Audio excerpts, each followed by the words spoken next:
자, 인천 살인사건 동아일보 단독 보도입니다. 한니발에 빠진 살인범. 자, 이거 지난주에도 저희가 말씀을 드렸었는데 인천 초등생 여아 살인사건의 주범인 이 A양이요. A양에 대해서 우리가 주변 사람들을 취재해서 동아일보가 단독으로 지금 내일 아침에 보도가 될 건데요.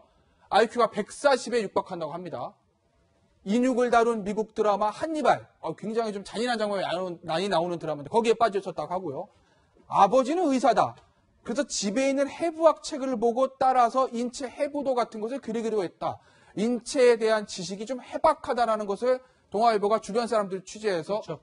보도한 내용입니다. 미술을 이제 공부를 하고 있는데 미술 공부하다 보면 이제 해부학 같은 걸 하긴 합니다. 그런데 아버지가 의사다 보니까 아버지의 서재에 있는 해부학 그 교과서죠. 교과서를 보고 본인이 더 잘 그릴 정도로 어느 정도 해부학에 대한 지식도 아마 있는 것으로 보이고 특히 이제 한니발이라는 충격적인 뭐 드라마 좋아하는 사람도 있을 수 있지만 여고생이 볼 수 없는 뭐 드라마로 봐야 되는데 인육 파티라든지 인육을 먹는 그런 어떤 그 드라마 한니발에 대해서 관심을 가졌고 그런 어떤 이 사회에서 SNS를 통해서 이 캐릭터 커뮤니티라고 그러는 그런 걸 통해서 그런 대화를 나누고 그렇죠. 현실보다는 그쪽 SNS 사람들하고 친하게 지낸 그런 것들이 지금 발견되고 있습니다. 네. 저희가 이 미국 드라마 흔히 말해서 미드라고 하죠. 한니발이라는 게요. FBI 요원과 인육을 먹는 희대의 살인마와의 어떤 심리전을 그린 그런 드라마인데 그 드라마에 빠져 지냈다는 겁니다.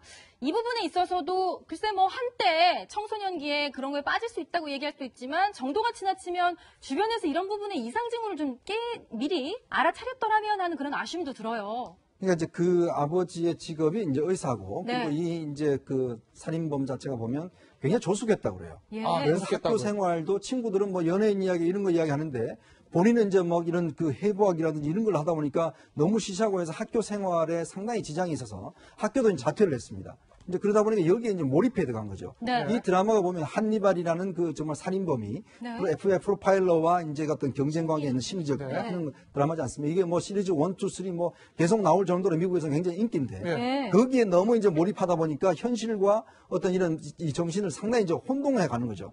그런 상황에서 아마 이제 캐릭터 커뮤니티에서 그 어떤 공범을 만나면서 상당히 이런 범인 자체를 이제 저지른 이제 그런 정황으로 일단 보면 되지 않을까 싶습니다. 구상우 차장, 그런 얘기도 있었어. 이 사건 처음 그 발생했을 때 아니 그 여고생이 그 시신을 어떻게 들고 옥상으로 가가지고 그 물탱크 쪽에다가 유기를 했을까? 뭔가 다른 공범이 있는 거 아니야? 라는 얘기도 의문도 조금 있었는데 동아일보 단독 보도 내일자에 자세히가 보도가 되겠습니다만은 그 내용 보면 어느 정도 그것에 대한 의문 좀 풀린 것 같아요. 그렇습니다. 이 김양이 이 환청이 들렸을 때 종종 이제 숨어들었던 곳이라고 합니다. 그러니까 본인이 그쪽으로요. 그러니까 본인이 이제 익숙한 장소다 보니까 이제 그 사체를 유기하기 좋겠다라고 이렇게 판단을 해서 유기했다라는 것으로 그 미루어 짐작할 수 있을 것 같고요. 그리고 이 뭐 한니발에 빠져 있다든지 이런 그 이 김양의 성장 과정을 보게 되면 이것이 우발적인 범죄가 아니다.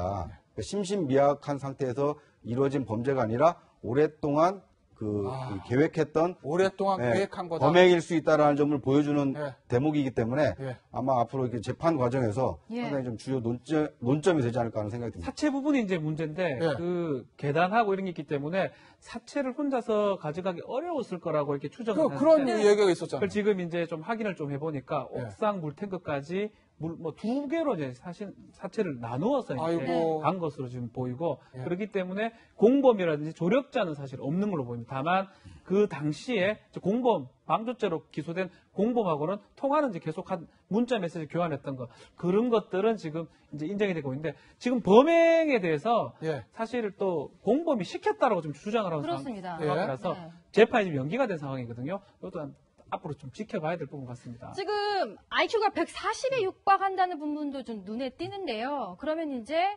자신의 어떤 범행이라던가 향후 당국의 조사를 대하는 어떤 그런 부분에 있어서 여러 가지 드라마라던가 본인의 어떤 지능 지수가 높다는 그런 부분에 우리가 착안을 한다면 당국이 조사하는 데 있어서도 상당히 큰 어려움이 있지 않을까 하는 생각도 들어요. 지금 또 계속적으로 변호인의 조력도 받겠지만 다중인격을 주장을 했었습니다. 다중인격이요. 주장을 했는데 다중인격은 아닌 걸로 지금 보이고 또 다중인격 주장을 했다가 공범인 그 언니죠. 언니가 이제 자신 몸에 있는 다중인격을 이제 끌어내라. 묘사하라는 이런 식으로 주장을 했고요. 여러 가지 뭐 다양한 주장을 지금 하고 있는 상황이고 어떻게든 하여튼 본인 자체가 심신미약 감경을 받기 위해서 여러 가지 주장을 하는 것으로 지금 보입니다. 네. 잔혹한 초등생 살인부터 존속살인까지 너무나 잔인한 범죄들이 주변에서 많이 일어나고 있습니다. 인간의 선한 마음, 그것을 회복해야 될 시점이 아닌가 싶습니다.